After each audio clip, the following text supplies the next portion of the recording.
Hi, this is Terry from Bonsai Tree, and today I'm going to show you how to install and use your mini bit from the Nibbler family of carving products. So first you need a Dremel. The mini shaft fits into any of the Dremel carving or Dremel machines.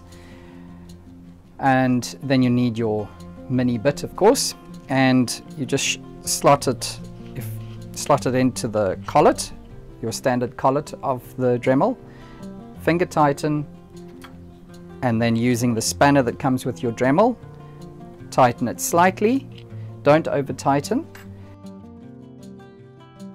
If after extensive use you find that the cutters on the mini is starting to get a bit blunt, the cutter does come with a torque screw, and you can just loosen the screw in the cutter and rotate it, and then make sure to tighten it afterwards.